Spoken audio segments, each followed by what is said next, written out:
আগ্রহ অনেক, যেহেতু আমি যখন জুরাইনে নেমেছি গাড়িতে তখন থেকেই মানুষে আমার এই ছবি নিতে শুরু করেছে যে ভাই আপনি পটুয়াখালী থেকে এখানে এসেছেন কেন। যে আমি জনাব তারেক রহমান আসতেছে তারই খবর শুনে আমি এখানে চলে আসছি।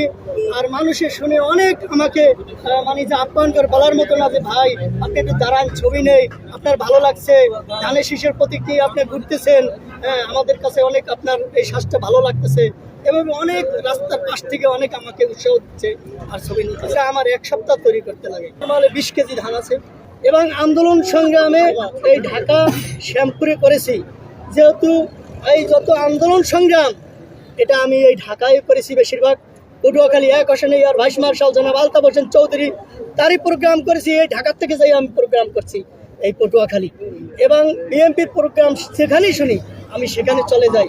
আমি কোনো অন্য ধান্দা নাই, অন্য কোনো আমার চিন্তাভাবনা নাই। চিন্তাভাবনা একটাই, কখন আমাদের নেতা জনাব তারেক রহমান বাংলাদেশে আসবে, কোন দিন বাংলাদেশে আসবে, ধানের শীষের কাণ্ডারি হবে, এই ধানের শীষের প্রতি হাতে তুলে নেবে, প্রধানমন্ত্রী হবে বাংলাদেশের দেশনায়ক জনাব তারেক রহমান।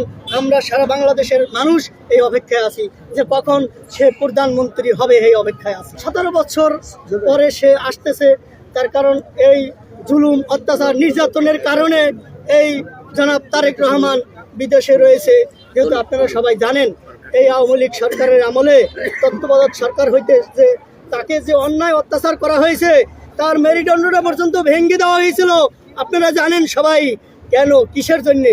সে তো কোনো দুর্নীতি করে নয়, সে তো কোনো চাঁদাবাজি করে নয়, সে তো কোনো অন্য কোনো আয় বাণিজ্য করে নয় যে সেই জন্য তার জন্য মামলা হয়েছে।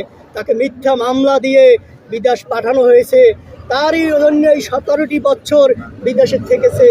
এবং এই 17 বছর পরে এই বাংলাদেশের জনগণ দেখিয়ে দেবে যে তারেক রহমান কি জিনিস, কি মানুষ।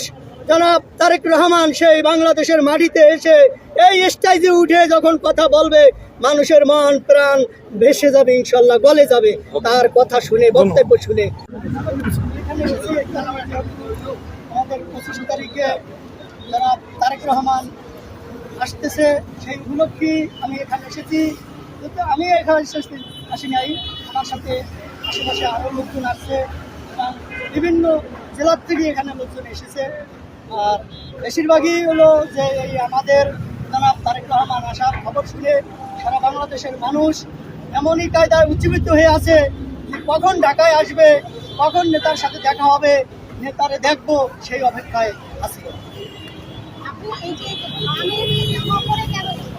এরা করে এসেছি যেহেতু বাংলাদেশ জাতীয়তাবাদী দলের একটা ধানের শীষের প্রতীক, এই ধানের শীষ প্রতীক জিয়াউর রহমান এনেছিল, তারই প্রতীক। বেগম খালেদা জিয়া ধানের শীষের প্রতীক, তারই ছেলে জনাব তারেক রহমানের ধানের শীষের প্রতীক। সেই ধানের শীষের প্রতীক এই কাণ্ডারি জনাব তারেক রহমান 25 তারিখে সে হাতে তুলে নেব, এটা হলো আমাদের প্রত্যাশা।